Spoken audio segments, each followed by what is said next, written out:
Katori blouse front part எப்படி தைக்கலான்னு பார்க்கலாமா? லைனிங்கில் கரெக்டாக கட் பண்ணியிருக்கேன். 2 பீஸையும் ஜாயின் பண்ண ஒரு தையலுக்கான அளவு நடுவில் இருக்குது.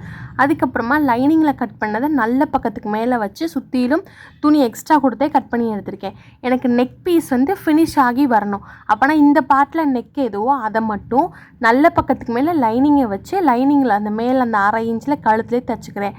சேம் இந்த பார்ட் மாதிரி இதோட ஜாயிண்ட் ஆக போகிற மேலே இருக்க கழுத்து பகுதி தான் இன்னொரு பீஸ்லையும் எனக்கு ஃபினிஷ் ஆகி வரணும். அதுக்கு நம்ம எப்பயும் பண்ணுவோம்ல, நல்ல பக்கத்துக்கு மேலே லைனிங் வச்சு நம்ம தைக்க வேண்டிய இடத்த தைச்சி உள் பக்கமாக திருப்பி விட்டுட்டு அப்படியே உள் பக்கம் திருப்பிட்டு சுற்றிலும் நம்மளோட தையல் கொடுத்துட்டு துணி நகராமல் இருக்கிறதுக்காக எக்ஸ்ட்ரா இருக்கெல்லாம் கட் பண்ணிவிட்டு நான் டாட் ஆல்ரெடி மார்க் பண்ணி வச்சுருக்கேன்.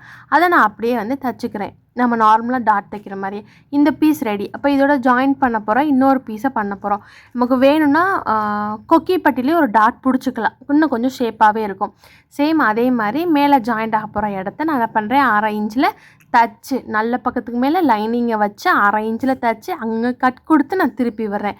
திருப்பும்போது ஒரு படிமான தையல் போட்டு திருப்புறேன், ஃபினிஷிங் நல்லா இருக்கணுன்றதுக்காக மட்டும்தான். அதுக்கப்புறமா சுற்றிலும் உள்ளே தைச்சி எக்ஸ்ட்ரா இருக்க கிளாத்லாம் கட் பண்ணிவிட்டு 1/2 இன்ச்சு தையல் கொடுத்திங்கன்னா கரெக்டாக அந்த 1/2 இன்ச்சிலே தைங்க. அப்போ தான் உங்களுக்கு ஜாயிண்ட் ஆகும், ஏற்றி இறக்கி வராது.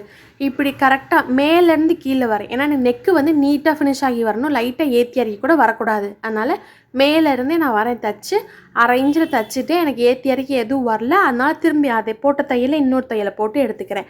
கட்டோரி ப்ளவுஸோட பேட்டர்ன் அவைலபிள் இருக்குது. நார்மல் 3 டாட் ப்ளவுஸோட இந்த ஃப்ரண்ட் பார்ட் மட்டும் வேணும்னா 50 ரூபா.